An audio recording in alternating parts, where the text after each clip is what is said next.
Hello, hello. Welcome to the Listen to This Bull live show. This is the show where you get to ask us questions. All you have to do is log into our Facebook or YouTube page, which if you're watching this, you're already on. And then you can start putting in comments on the sides. And if you do that kind of a thing, we'll actually answer those questions. I don't care what the question is. We'll probably answer it. It could be anything. It could be something really stupid. A wise person once told me that every question is stupid. Because if it wasn't stupid, why are you asking it? You're trying to unstupid yourself. I'm not sure if that really works that way, but anyway, that's the way it seems to be. I've got a very smart man in the wings named Andrew Behrens, and he is waiting to come on this show. Andrew and I have discussed flat roofs for several years now, and he is one of my go-to people whenever I have a question about flat roofs. And it's because he's been investigating and estimating these things for a very long time.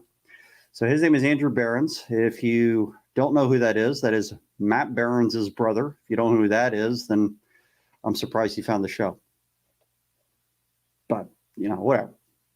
I'm going to bring Andrew on now without any further ado. You're making me laugh. Hi, Andrew. Man. What's up? How's it going? It's good, man. End of the day, so it's good to be here. Yeah, I am going to crack open this beer. I brought this jacket up because it was freezing in this room. Now you're sweating, aren't you?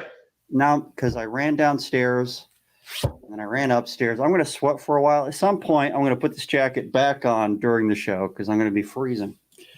We used to have a beer. There it is. You're a Guinness guy, I see every time, I think, right? I definitely enjoy Guinness. Whenever there is a little confusion on what is the beer that I want, if Guinness is an option, it's a safe option. You know what I mean? Oh, yeah. You ever had the Guinness Blonde? The Guinness Blonde is pretty good, too. I've had it once. I remember not being too incredibly thrilled with it. Yeah.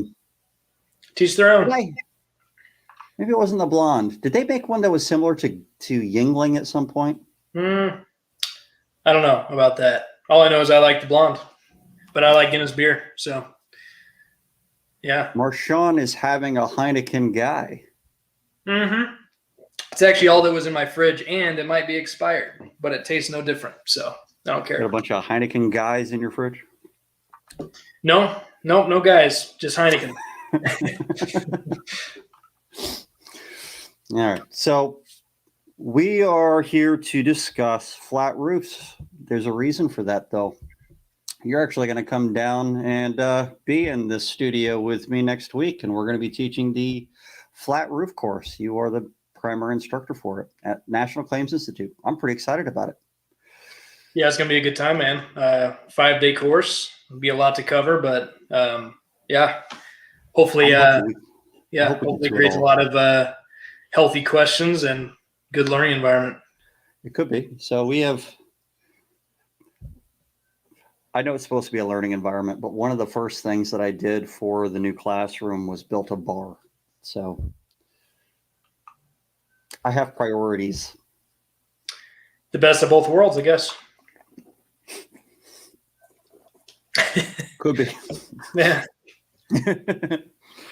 So after class, our students can hang out and have a drink with us. I keep pointing in this direction because I actually have a glass pane in my studio, and I can see into that classroom. I can actually see the bar from here. It's pretty cool. I love this building. Yeah, it'll be my first time at NCI, so I'm looking forward to seeing it. So I can't wait. So, Ashley, decisions were made. Yeah, the decision to make a bar is made. That's a good decision. Yeah. So I get a ton of questions all the time. Hey, Javier.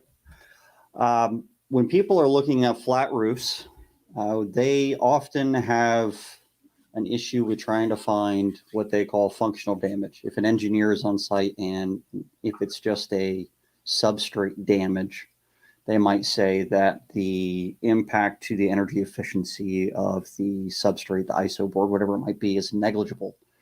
They might even use the term unmeasurable which kind of blows my mind, by the way, because that's complete bullshit. But it can be measured. It can always be measured. Yep. It absolutely. Yeah. I mean, so I think the big thing, and we go over this a lot in the course, or will, is that there are so many different definitions of damage, and it really depends on the role who's looking at a property. Let's say it's a engineer, or let's say you go to an architect, or you go to an adjuster or a roofer. Like, all of those people are going to have different ideas of what damage is, or definitions of what damage is. So it's really, the key part of the course is really the takeaway of policy being the kind of the driving context to what is damage. And you honestly can't take that literally enough. I think a lot of people, like you said, they either trivialize it. Some people might even exaggerate. You kind of have extremes on both sides from what I've experienced, but it's really just trying to make, flat roof assessments black and white, instead of what has been traditionally, even up, until I am where I am today. From when I began, it's been a very subjective, kind of fluid thing, really opinionated as opposed to kind of fact driven. So, yeah, I mean, you're spot on there. It's definitely an unfortunate part of commercial roof inspections. Do you think that engineers determining the definition of damage is appropriate when they're investigating an insurance claim? I don't. I think what's funny about that topic is that it, whether it's intentional, like, by design, or unintentional, it's always been kind of intriguing to me that, a carrier might rely on an engineer who obviously has a different definition of damage, but they're using that individual to determine the outcome of a claim, or determine if damage exists or not. I think it's especially funny in cases where they go the functional route and there's no cosmetic exclusion.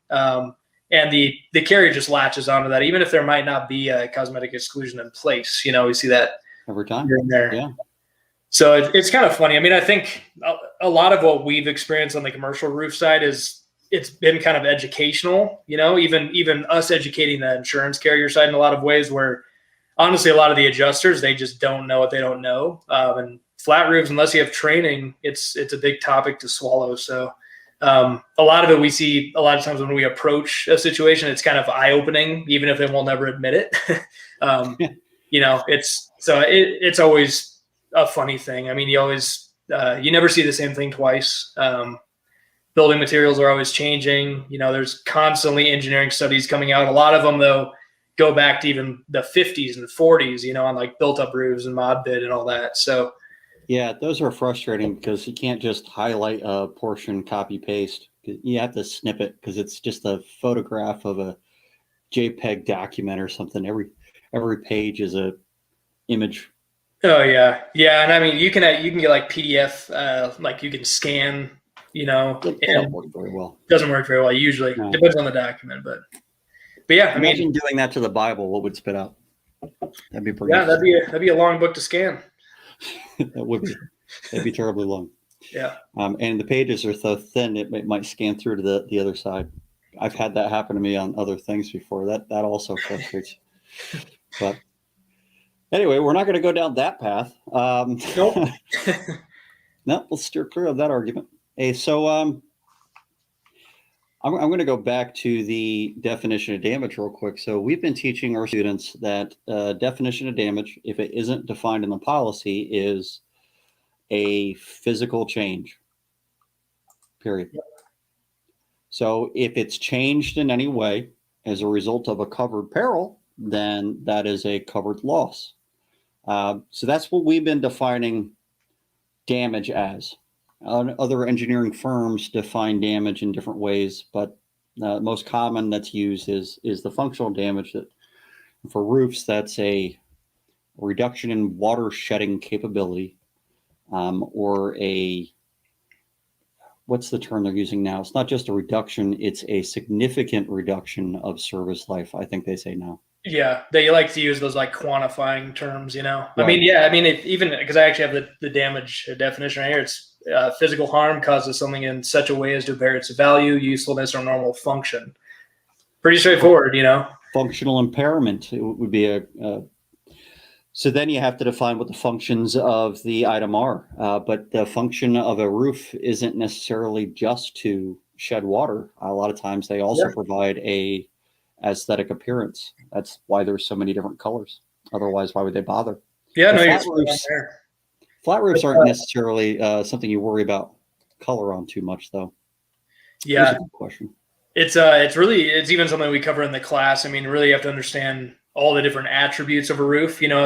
It's so funny how in a lot of engineering reports you see, water shedding capability was not reduced, therefore was not damaged. And it's like it's just always like a linear thing. And in reality, I mean, you have to look at every attribute. You have fire rating, wind rating, thermal rating, waterproofing ability. And you have all these attributes. And if you have reduction, just per the definition I just read off, it's kind of like taking each piece and assessing it like you just stated, I mean, you even have adhesion issues and fastener weakening and all this kind of stuff that happens with wind as well. I mean, there's a lot of different things that go into it that could create a latent problem several years down the road. So a reduction of service life. What does service life mean? That's not something anybody really talks about. Does that mean how long that you can utilize the functionality that it was intended? Or is that how long you can continue to make repairs to that? For sure. I mean, it's a good point. I've always interpreted that as, you have life expectancy and then you have serviceable life. But I think like we've even come across roofs that were probably past their serviceable life, but they still have a function. If you were to take the roof off, it would leak a lot worse than if it wasn't there, so it's always going to serve some sort of function. That definitely provides some kind of a value, even though it's, beyond its serviceable life. It would definitely, the property would be worth less if it wasn't there. For sure. Yeah. So, I mean, you have to take in the context of replacement cost benefits or actual cash value benefits, that's obviously something it may change some things, but yeah, just simple oversights. I mean, what we just described really is the starting like premise and foundation of every issue you find with flat roofs, That's pretty much all of it. That's every argument. Is pooling of water on a TPO a legitimate claim for full replacement? Also, would it be warranted to replace a packaged AC unit that has a rusted cover top? I'll let you go with that. Pooling of water. Is that the peril? I assume so. There are a few ways that it could be a claim for full replacement. If there is a drain backup and that isn't excluded in the policy, and that's what's causing the roof to then have pooling water, then that wouldn't be the peril. The peril would be backup of sewage and drain of some kind.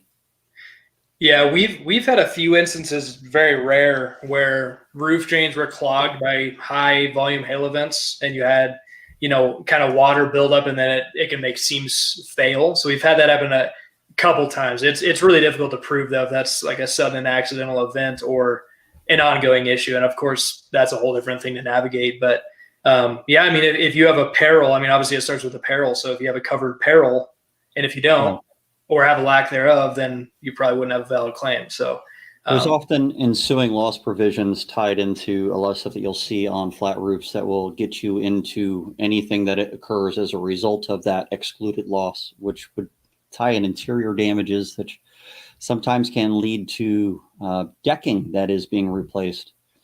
I've had a situation on one claim where there was two roofs. There was a what was it? I guess it was a built-up roof, tar gravel built up. And then someone put a mod bit on top of that. They put a sheet of OSB and then mod bit right on top of that. It was just crap. It was like I said, you've never seen the same thing twice. Improper construction. So you have two roofs. You have one that was built with the original building and then one that was put on much later. So this one was installed incorrectly. The engineer agreed that the reason that the leaks were happening is because this one was installed incorrectly, but there was an ensuing loss provision in the policy, and the ensuing loss provision allowed all the materials that are damaged as a result of the excluded loss, the improper installation, would be covered. So all of the interior, all of the substrate, all of the basically the built-up roof and the rusted decking ended up getting approved underneath this, and this is not covered but in order to access this, you have to tear this off. So it ended up being replaced anyway. Interesting. Yeah, it just proves like I know Taylor Bezick with C3's talked about like policy-driven sales, and like it just proves like that's an ongoing thing. It's policy-driven estimation. It's policy-driven adjusting, obviously, but yeah, everything should start with a policy. I had a public adjuster on the phone with me this morning. He's meeting the adjuster for the third time on a property. I asked him a question, and he said, "Well, it probably isn't excluded since they have covered this." I'm like, "What do you mean probably? You don't have the policy?" He's like, "Well, they never gave it to me." Dude, you're meeting with a third time. You haven't forced them to give you a policy. You're a public adjuster. I don't understand that. You gotta start with a policy, especially if you're a PA. If you guys are contractors watching this, especially for commercial losses, that's definitely some place to start. Yeah, it's funny. I've seen that a lot on the PA side. Like I recently have come across a lot where public adjusters don't depreciate anything just because they're like, the carrier will do it. Why do I have to do it? And a lot of it's unfamiliarity with maybe Xactimate or maybe the function of how to apply it or whatever, or maybe they just feel like they don't have control over it. And I can tell you, honestly, there's a lot you can do with controlling depreciation and how it's applied. But it's always funny because in one of the depositions I went through, they pulled up the public adjuster's estimate. They're like, "So would you agree here that they're not depreciating anything?" And they're basically saying it's, full replacement cost value without any deduction for depreciation. I'm like, kind of have to agree. That's what they're doing. What are you doing? So stuff like that is just always funny to me. But if you think about it, obviously the carrier is going to act appropriately when they apply the depreciation. It's going to be in the policyholder's favor. So why should the public adjuster do it? I've seen insurance carriers take everything very literally. If you submit a proof of loss or if you submit even an estimate and you're not claiming those things, the defense side is getting pretty aggressive in that they will probably even assert that that's fraud, So it obviously the word fraud gets thrown out a lot, or, any term you want to kind of come after the PAs, contractors, and whoever else. But yeah. Have you ever been accused of fraud? Personally, no. What about the company or has C3 ever been accused of fraud? Yeah. I think it's honestly a very common thing. I think any public adjuster who goes into litigation, they'll try to latch onto every possible thing and construe it as fraud. I can tell you that we've never had one instance where it was easily overcome or not easily overcome. So I haven't had a claim of mine go to trial to know if that's where they're going to go with anything yet. We've never been accused of it pre-trial, anything. But I've had depositions that I've been in where it was apparent they were trying to dig up something along those lines. But they had nothing on us, so there was nothing they could do.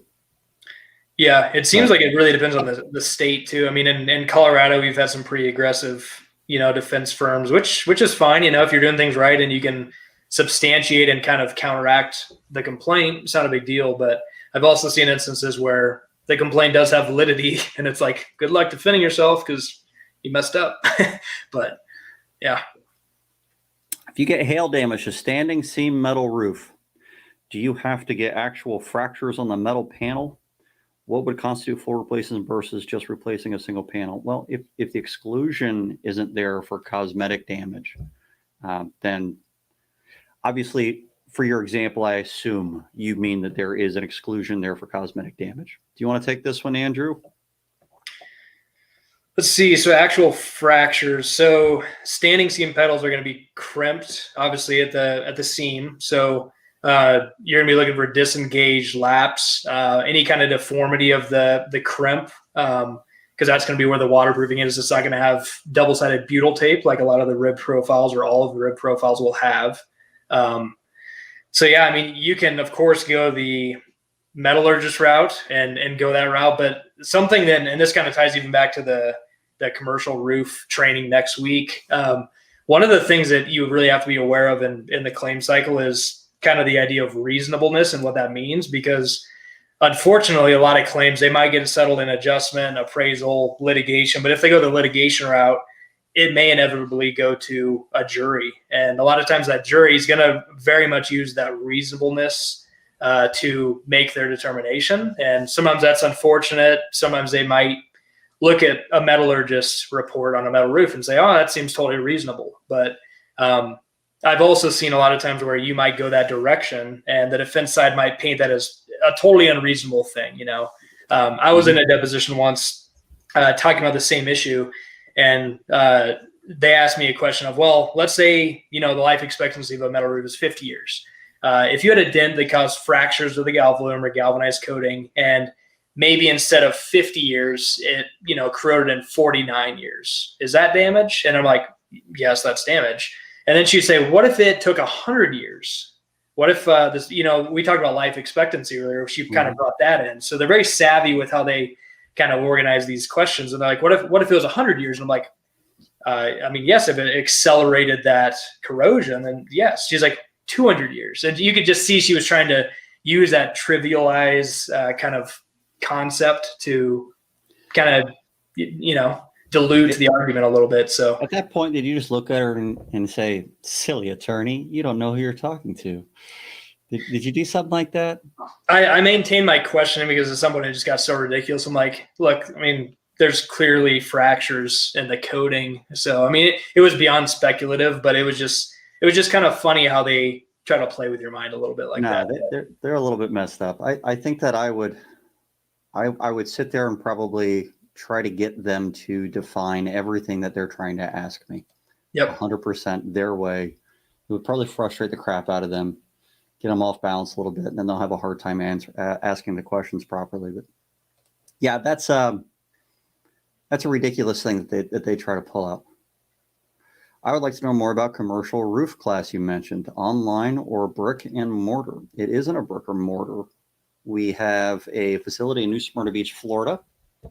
It's still warm here. The beach is still warm. People are still on it. The water is still warm. You can come down, bring your family. It's beautiful still. Today got to 75 degrees. Nice. It was awesome. Right now, I think it's 66 degrees outside. I think it's going to get down to about 60 tonight. And it's been kind of a cold snap. So it's actually warmer than this normally. So in New Smyrna Beach, if you go to nationalclaims.institute, yes, .institute is a thing now. Nationalclaims.institute, and you'll find the courses on the side there, and you can take a look at the course calendar and everything that's in there. But our very first run of the commercial low slope that Andrew is teaching is next week. We're going to run one of these a quarter. I think our next one scheduled out is in February. So if you can't make it to this one, Marshawn, February will be another one. But there's plenty of opportunity. There's lots of different courses out there. But this is also a certification course. So if you come out here for 5 days, you're going to learn a ridiculous amount of information about every type of flat roof that you're going to get across, or at least all the normal ones. Custom might be a little bit interesting. Now I can't think of what kind of a custom roof there might be.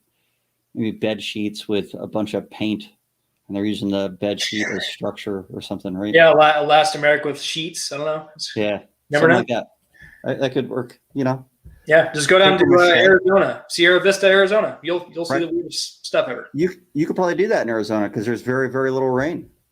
Reminds me of the in Sierra Vista, Arizona. I was down there on a claim one time. We cored a flat roof, and there was 4 layers of fiberboard as the decking. It was weird. Really weird. Yeah. 4 layers?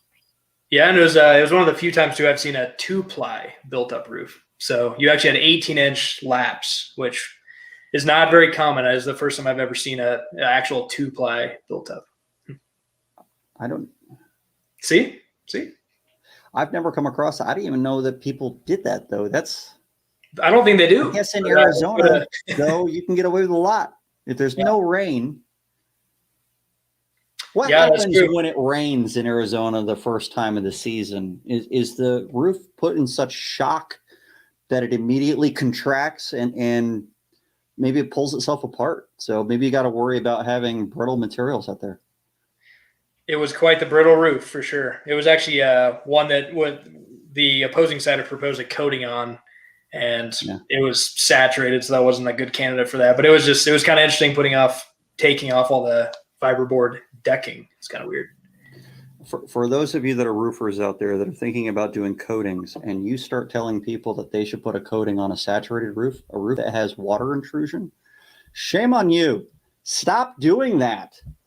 You're saving the insurance company money. You might be making yourself a better profit, but you're hurting the policyholder. Hopefully you guys have a second class together at the beginning of the year, February. I just said it a few minutes ago. Yeah, Matt, to build off what you just said, something that I actually implemented in the flat roof course that you don't find a lot of quantification around. You always hear, you shouldn't coat a roof that's saturated, or you shouldn't, whatever. Not many people really quantify it. So it goes back to one of these studies that you can find back in like the 40s and 50s. And there was a really cool study back in 1952, I believe it was, where they actually quantify how much moisture you'd have to add into like a void and how much pressure it exerts just with a small amount of water. And it's a really cool study, but it's something, again, you can't really find through modern day engineering reports. You got to go all the way back to 1952. So they were doing a lot more. They were just starting to design a lot of the single plies back in those days, weren't they? When did the first single ply first come out? Do you know? That was a good question. I couldn't tell you. I was born in 1990, so probably before my time. That's baby. I know. When were you born? Come on, spill it out. 83. There you go. I'm 38. So probably before you, You're just a baby. Yeah, I was definitely before me. There was at least mob bit. I don't know if that's not really considered single ply, but yeah, if you think about it though. But I'm sitting with a homeowner now, jumping on as soon as I walk out the door. I can't miss this one. You should put your phone down and stop texting us while you're sitting with a homeowner.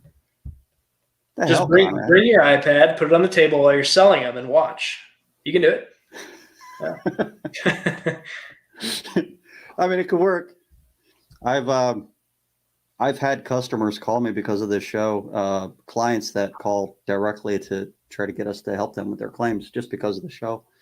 And I don't practice as a PA anymore, so I help them find a PA that can work in their area. But it is really interesting because I don't guard my language anymore. If they've found me because of the show, then they know damn well that I'm going to say words like bullshit when I'm talking about their insurance company. And I got to tell you, it's nice. It's really nice. So Matt, let me ask you, have you ever had a good experience with an insurance carrier? Oh, plenty of times. Good. That's what I want to hear. Because us too, we throw around the jokes, but yeah. Most field adjusters get along with me just fine. The vast majority of them are trying their damnedest to do what they can for people. I am the kind of guy that likes to help them with their management instead of fighting them. That's true for the vast majority of them. And they'll admit to you just as much as everybody else that what they're being forced to do is bullshit. So I call out bullshit on both sides, though, not just the carrier side. But you're just saying that because you get deposed all the time and you want that completely on record right now, right? Absolutely. Yeah. Absolutely. No, I mean, it's true, though. It's a valid point. It really is. I can say, honestly, I've seen absolutely horrendous PA estimates, contractor estimates, and carrier estimates. It's like on all sides. So it's not just, I'm not just blowing smoke, but it is easier in depositions for sure. Yeah, a little bit. But it's I enjoy being deposed. I haven't been deposed enough, though. It's a shame. I almost got deposed on a claim that it looks like it's going to settle out here in a few days. And they were going to depose me. They even warned me they were going to depose me, and then they didn't do it. And I was bummed. How long do your typical depositions go when you've been deposed? I've been deposed exactly 2 times. Perfect. Nice. Both times were about 5 hours. Okay. Yeah, pretty typical. I had a 9-hour one the other day. That was fun. Yeah. I'm really surprised I've only been deposed 2 times, though. We've done over 7,000 claims with all good adjustments before we. Yeah, that's insane. I can't believe it. When I first asked you how many times you've been deposed, and you told me I think 2 back then too, I was like, yeah, what? I was looking forward to doing it again. And I I can speculate on why that is. The claims that I've been deposed on were smaller claims. They were residential claims, but and I don't know if I did especially good in them. I did. There was a stenographer in one, and they got that thing on their mouth. You can see their jaw just working. You can't actually hear anything they're saying, but you hear kind of a guttural sound going on. I hope that's coming across the microphone. It is. It is. and the opposing attorney, defense counsel, asked me a question, and you could tell that this was the question she had been building up to. This is the coup de grace question. I knew it, and she knew that I knew it, right? So I stopped everything at that moment. I was like, hang on, I can't go any further. I turned to the stenographer and I said, what happens if you sneeze? And it just disrupted the whole thing. She nearly laughed, which I would have been really surprised if she actually had, but she nearly laughed. She definitely looked frustrated as hell. Stenographer laughed. He'd never been asked that, especially during a thing. But he actually took the mask off and he answered it. And then I asked, I was like, well, while we're stopped, let's take a break. And we went, took a bathroom break. It just completely disrupted the whole flow that she had going, building up to that one big question. Yeah. Oh, I've experienced that before. It's funny because when I've gone through deposition preps and stuff in the past, they're always like, one word of advice, never use humor. It doesn't go well for anybody. And I'm just like, we'll see about that. You got to throw at least a little bit. Sounds like a challenge. People just get too serious. And by all means, you don't want to use sarcasm or be snarky, whatever. But they're all people in the room, just kind of break the mood a little bit. And sarcasm doesn't go very well on the transcript. If they're not recording it with a video, you're using sarcasm, it just looks like you're answering the question on a transcript. So no, that wouldn't go very well. I haven't been recorded on them.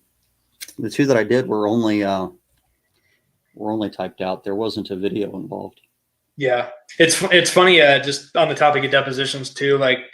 I would say 95% of people I meet in this side of the industry, whether it be PAs or contractors, whoever else, haven't gone through a deposition, haven't had the fortune of going through a deposition. So it's kind of funny. You can kind of tell their approach and kind of what they say, whether it be in writing or emails we review. You're just like, yeah, that guy's never been deposed, has he? Nope.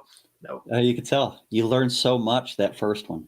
Yeah. No, my first deposition was horrendous, and honestly, I think you knew this, but it's really what led me to get Xactimate certifications, my trainer, and all that. And going back into depositions now is just a totally different experience, But yeah. The first one, it's brutal if you're not ready.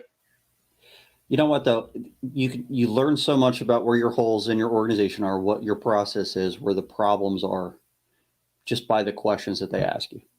And you go back and you make a few changes, big changes, and the next time you get deposed, you feel ready for it. You're like, I filled all the holes that they pointed out to me. So my second one was a very different experience from my first one.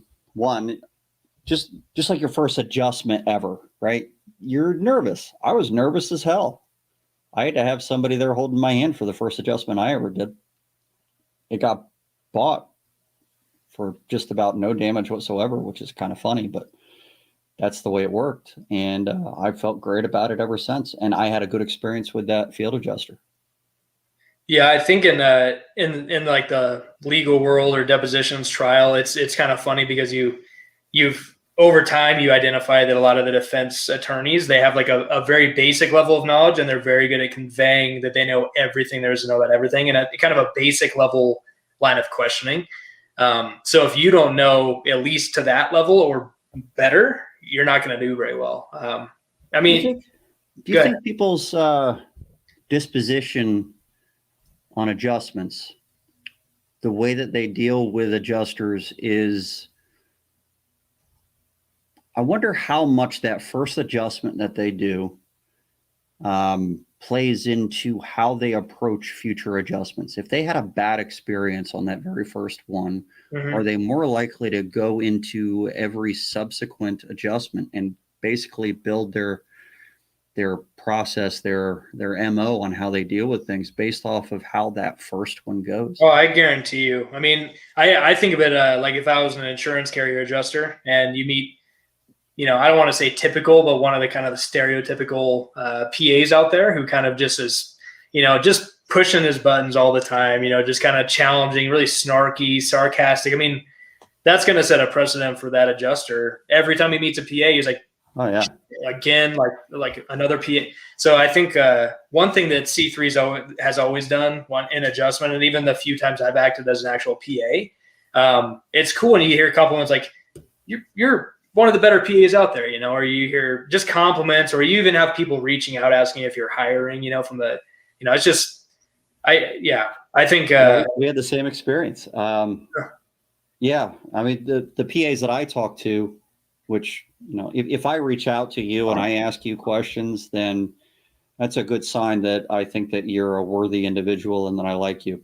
And those PAs always have that same experience. Those are the ones that they get those kind of comments. I had an adjuster show up once and he got out of the van. He's like, it's the first time I ever met this guy. And he said, so I looked you up in our system before I came out here. And that was one of the first times I found out that they had a system that they had us registered in. This was MetLife Insurance. And he said, and I said to him, I was like, oh, really? We're in your system.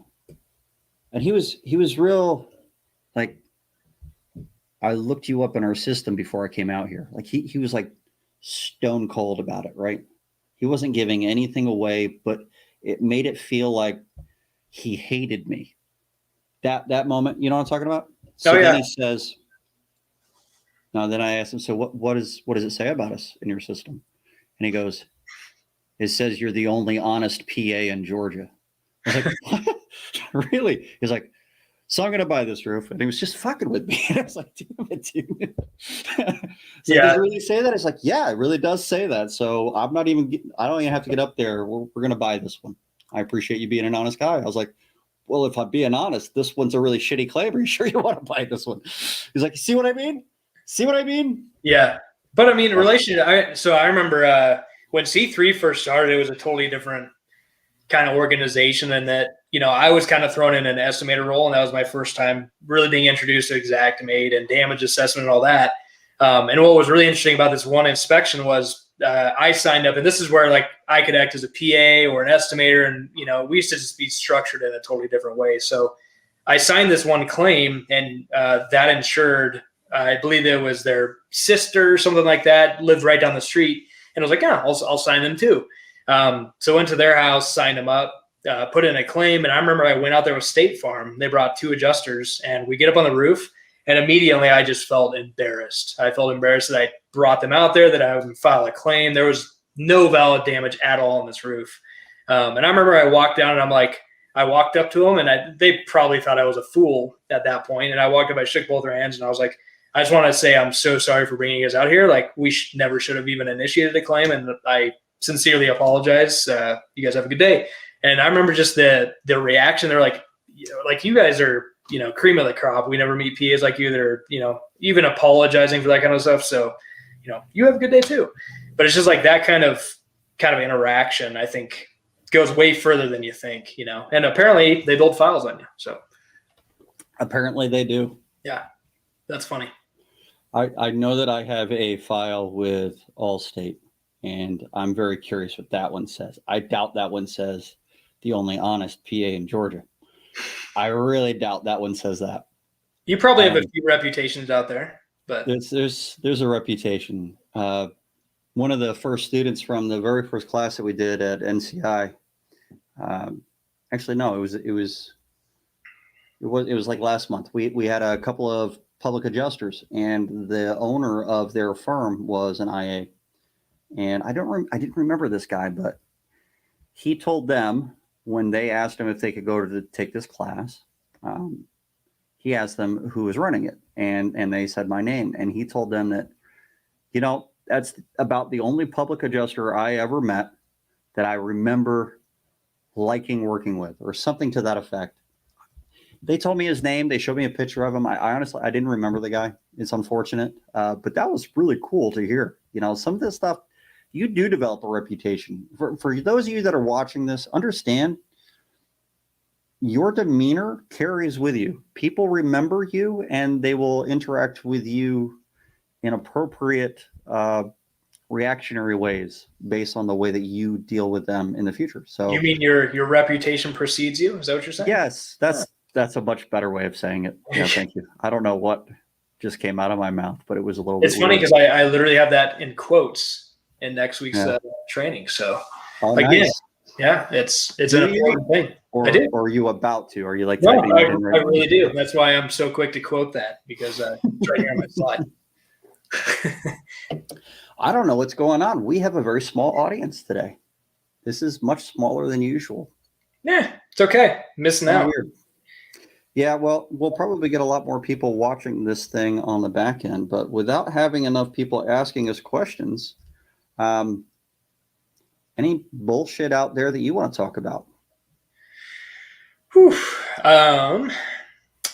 Let's see. I mean, so next week's training, I mean, I guess I'll just start with it. It has a very strong foundation of validating claims, not just identifying damage and, codes and estimation considerations, things like that, but claim validation, because that's something that not only applies to commercial flat roofing assessments, but every loss you look at in general, no matter the peril. So, and then just kind of really hammering in the like we talked about before, just that kind of objective, factual based kind of assessment, as opposed to being opinionated and subjective and whatever else. But where did you get your X1 training? I could tell them where I got mine. Where'd you get yours, man? I would love to know. Go ahead. I actually got my Xactimate level 1 and level 2 training from Andrew here. I didn't do level 3. It wasn't available at the time. It is now. But C3 offers Xactimate training. And very soon, in fact, we're about halfway done with the migration right now. That training will be available. C3 is the same training that's on their platform, will be available on the National Claims Institute platform. So we're actually moving that over. I feel like he has taken your training, and that was a super softball question from the audience. Was it okay? Do you know Marshawn? I don't know if I do. I don't know if I recognize the name. Is he in the system? I could just look you up. Yeah, I'm curious now, because that was such a perfect question for the two of us right now. It really feel like it was. That was a softball. Be a shell for one of us. Yeah, and Marshawn, going back to what I was saying earlier, my first deposition, I got embarrassed. I got raked through the coals. It was terrible. But a question in that deposition was, so do you have any Xactimate certifications? And I was like, no. He's like, how many estimates have you written? And I was like, around 500, I think, at the time. And he was like, so we just supposed to take your word for it that those were written correctly? And I was like, I guess so. And I walked out of that and I was like, I'm getting my certification. So come to find out, like, I go through level 3. Now I'm a certified trainer. There's 49 in North America. And now looking back, it's funny when you actually look at the stats, because only about 2.5% of claim handling professionals even have any sort of Xactimate certification. Yet it's really the driving factor of like what establishes costs for claims. So I'm always going to be a huge proponent of Xactimate certification, but I'm always a resource, even if you don't want to go down that route. But it's just, yeah, it's kind of a powerful thing when it's such a huge part of the claim cycle. I think it's especially important when you get to the large loss side of things. If you're going to end up being deposed, you need to be able to validate where you came up with your numbers. So I think there's a lot of benefit to that. I actually have read your C3 white paper on OMP. Hey, so where did you get your training? Maybe he was asking that. Yeah, so I initially started on 27.5, and then I moved to 28, and then X1.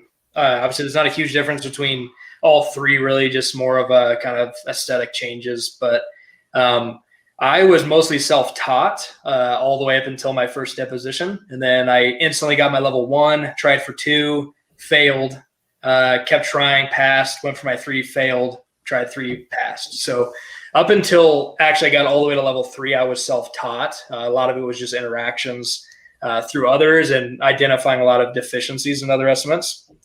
quite honestly though, being self-taught really pushed me to kind of explore things that normally the kind of typical training process wouldn't ever lead you to, things like labor rates and things that are more like real world applications. So it was kind of cool going self-taught to formal training, kind of like trickling back down through my experiences in training and applications and all that. So I never received formal training until my trainer class, when I actually got certified as a trainer. That's pretty crazy. And in that, what was really interesting was I didn't learn a ton. I learned some shortcuts and sketch functionalities, things like that.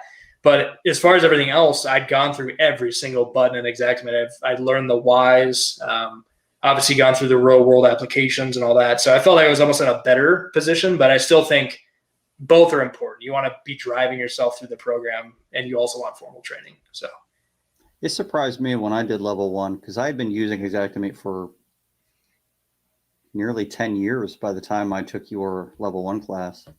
And it surprised me how much I learned just on level 1.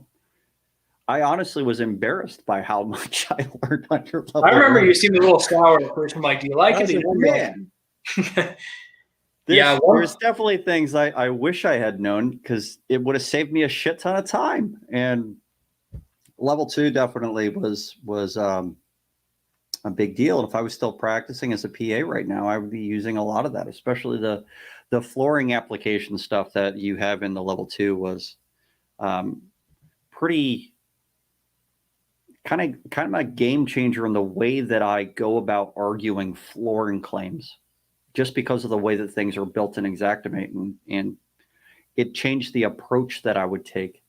With directionality for flooring and different runs and carpeting and oh yeah, it's funny, like the carpet tools in Xactimate. You see a lot of times, even the opposing side, they'll generate this really beautiful sketch, but they won't graphically estimate. They'll just put in carpet, the pad, floor times 1.1 or something, and then you use the carpet tool, and it actually calculates the roll direction, roll width, the cuts and all that. And a lot of times it's 20, 25, 30% waste.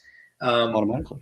Yeah, for sure. So yeah, a lot of kind of functionality that's really good and good to learn in Xactimate that you don't really get unless you follow the workbook or have kind of a real world need for it. So Jonas asks us, does ISO get damaged from hail under a 60 mil membrane? Absolutely. Yeah, I mean, obviously it depends on, I'm assuming, you said hail, so it depends on the size. We actually haven't seen really a discernible difference between millage thicknesses. Like you go from like 45, 60, 90, 75. There's some weird millages out there, but I have. So in fact, you estimated this roof. The Colonial Baptist has some TPO roofs. That's actually a great claim with different millages. So that's a great example. But not only that, so they put a coating on this, on a silicone coating on one of them, and there were still TPO roofs on the same facility, different roof. One of them had a silicone coating and one of them didn't. So it increased the thickness because of the coating. Yep. It wasn't a super thick coat of silicone. It was actually less than maybe a 1/16 of an inch, a couple millimeters tops thickness of the silicone, but the silicone has some give to it. So it dissipated some of the impact force. We opened up the silicone roofs and we opened up the TPO on the same facility within a couple hundred feet of each other. We had a good idea that they experienced the same size hail and they were the same age roofs. But the silicone had a quarter of the amount of damage to the ISO that the non-silicone did. Yep. Yeah, and I think one of the key things there too is for instance, when I said we haven't really seen a discernible difference in millage, what I'm talking about is you're looking at an Epdm roof, whether it's 45, 60, 90, whatever, you might see a slight difference, but Epdm is a very, very resilient, very stretchy system. It has a lot of give to it. So it depresses downward very easily and rebounds. If you move to like TPO, they're going to be more rigid. You move to a PVC, they have plasticizers that are a little bit more soft, and you get into like coated systems and it's just kind of added rigidity, so you don't have as much deflection downward. But a lot of times with go ahead. I'm sorry, I'm thinking out loud. I was wondering if multiple layers of ISO would also allow it to deflect as a system more to take in some of that hit. Now you're probably going to be hitting it from multiple different places at the same time, so maybe it wouldn't even matter. But if it was a dense deck and then one layer of 2-inch ISO, that it's not really going to flex very much. So the top layer is definitely going to be able to indent a little easier. But if you got like 4 or 5 layers of ISO, Yeah. I wonder if they would flex together as a system. If one thing hit it, that might make a difference. But if it's multiple, I mean, hailstones are falling all over the different place, so it would have to be flexing. Like, never mind. Yeah. Well, and I'm not going to think about that as a point, macro scale. That doesn't really work out. I think, like, you know, I've been on roofs. I think it's more to do with like even the decking potentially. I mean, obviously I'm theorizing here, but I've been on roofs where it was a metal roof over purlins, and usually you have like a 6 to 8 foot span sometimes, but you know, 4 or 5 feet, you see variations of it. But I've been on roofs where you walk and you can feel the whole framing system kind of bounce, you know, and it's kind of designed to do that. But you walk on more like solid substrates, like, you know, you structural concrete double T's or, you know, OSB or plywood, and you don't have really any give. But substrate is the key with any roof, honestly, especially commercial roof system wise. So, yeah, any moisture intrusion, well, even steep slope though, multiple layers. If there's moisture that is saturated, the second layer, that ties in a lot of stuff. But moisture intrusion in general is definitely the key to look for. So you're right, substrate, and then damage to that substrate, and then moisture intrusion as far as repairability is concerned. Yeah. Yeah, a lot of the strengths really that one could acquire for flat roof assessments really comes from understanding substrates, you know, because I find that a lot of people will look at a flat roof and be like, oh, it's Epdm, easy. I get those all the time. And it's like there's hundreds of variations of substrate you could be looking at, like that's not really applicable, you know. Yeah. So yeah, as soon as you understand all the different types, the combinations, kind of you run through actually kind of like practical assessments of that throughout a course of 5 to 10 years. Honestly, it takes a while. Obviously, if you look at a lot over a 1 year period, you get pretty far ahead. But I could honestly say it probably took me 4 to 5 years of continuous inspections to see a lot of different combinations and kind of compare experiences to others. Kind of like what you just said on that church. I mean, that was a great kind of comparison where one property had a bunch of different combinations of roof systems, but you have the same size, hail event affect the same property, you know. So you don't get learning experiences like that too often, and you got to take advantage of it when you do. So that's true. I mean, I like reading the reports that engineers write on some of these things, though. There's a lot to be learned about what their approach is going to be when they're going to argue it based on the way the engineer report is written. So we've got about 8 minutes. We probably have enough time for one more good question. If anybody wants to post one last question in the comments, and we'll wrap this thing up. But Andrew is going to be available next week if you want to come down to New Smyrna Beach for the flat roof class. And then you are available online, obviously, and you still do your Xactimate training if anyone is interested in that. But we're going to be doing the flat roof training at NCI with Andrew for a while, at least quarterly. If Epdm is adhered, does it fracture the adhesion? Also, do you have to make a couple of destructive investigations? Every time, yeah. So destructive testing every single time. I mean, there's really no way you can kind of palpate the roof. You know, palpate's kind of a medical term because people make fun of me for saying that, but they're palpable indentations. You know, so you can feel your way around and feel depression. What's the word again? So the reason why I stopped there, we had an engineer that I used to interact with quite a bit. And he always used the word palpable, and I said palpate because I have a firefighter EMT background, and we always say palpate, you know. And it's more of a medical application, but I still use palpate and roofing, and people are like, palpate? Never heard that, you know. And I'm like, it's a word, look it up. But anyway. Palpable is one of those words you just don't use very often. You know, a palpable hit keeps popping into my mind is a Shakespeare quote. But Anyway, yeah, whatever. All right. So, I mean, all right. If you can't cut, you can oftentimes get a good idea with experience on kind of how certain substrates feel. If there's depressions that are not, typical, like you're going to have seams, you're going to have fastener plates. So you got to get used to how those feel, and you can get a good idea without cutting, but you generally always have to cut to confirm. It's a requisite thing. So EPDM, or really any single ply for that matter, if they're adhered, it's going to be dependent on the substrates, really the condition of the substrate to maintain that adhesion. So there are a lot of documents out there, engineering studies, laboratory tests about the importance of facer sheet integrity, for instance, on ISO. You get into like cover boards like gypsum, glass gypsum, or whatever else. And that's an integral part of that bond. So could they do a pull test without a pull test might itself be a destructive investigation? Actually, that might be.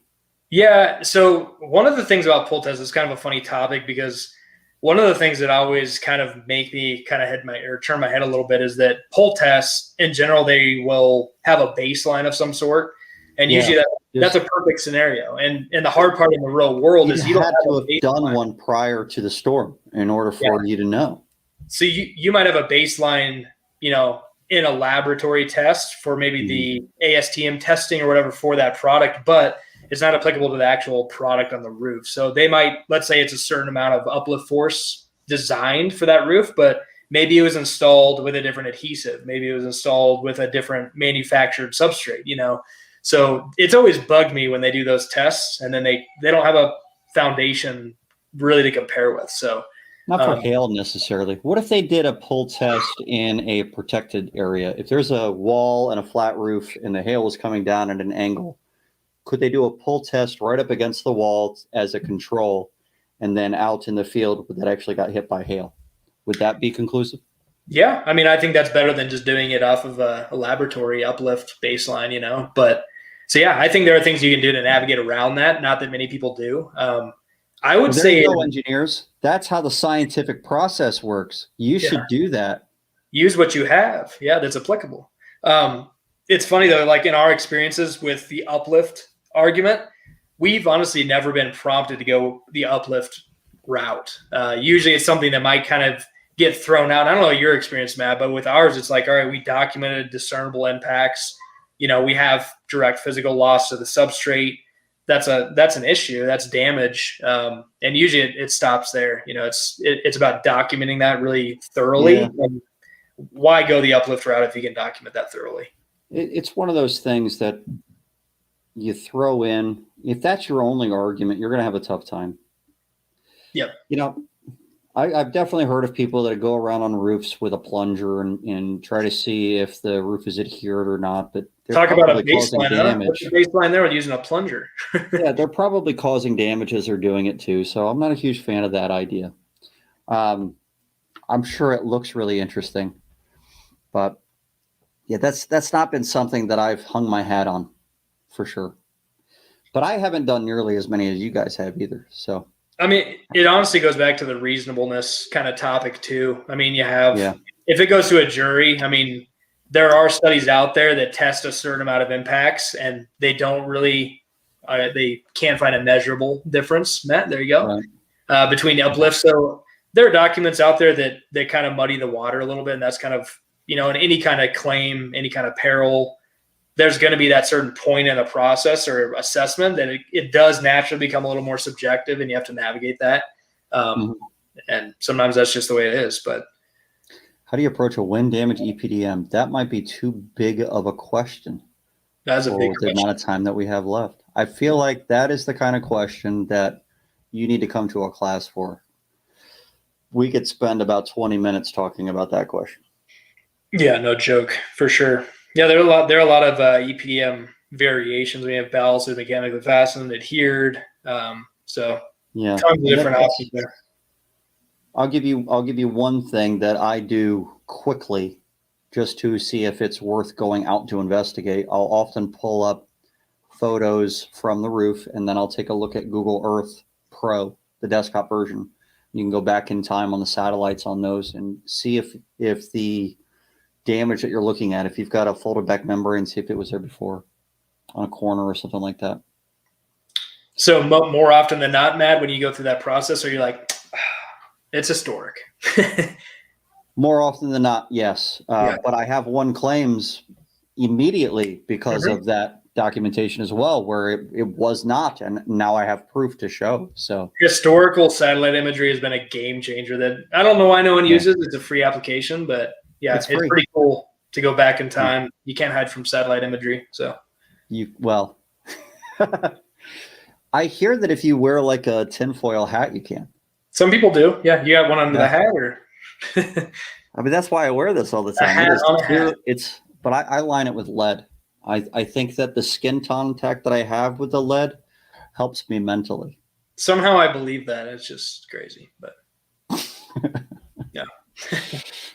Sorry, late. It was on calls. Everybody was late. We had a very small audience. I think there's going to be a lot of people watching this show after the fact, but it's been an hour. You're too late, guys. Sorry. You're going to have to get more Andrew by coming to the National Claims Institute and listening to him talk about flat roofs. David's actually going to be there, so that's fine. Yeah, I saw him on the registry list. That was awesome. Oh, you got the registry list. Well, good. I did see it. Yeah, I did see it. I haven't even looked at it, so you probably know more about my score right now than I do. Probably so. I've been busy building a bar. It's okay, man. Priorities, you know. I know. Javier, don't have time anymore. We're going to cut it off, but I'll try to answer that question. Maybe Andrew can in the comments afterwards as well. Either way, Andrew, I appreciate you being on the show. I've been trying to pin you down for a while. I know that your time is very, very valuable. So thanks again for taking the time out to be on this. And I will see you next week. Absolutely, man. Yeah, thanks for hosting. You have a good night. Thanks. That was Andrew Behrens. Andrew fucking Behrens. I like the guy.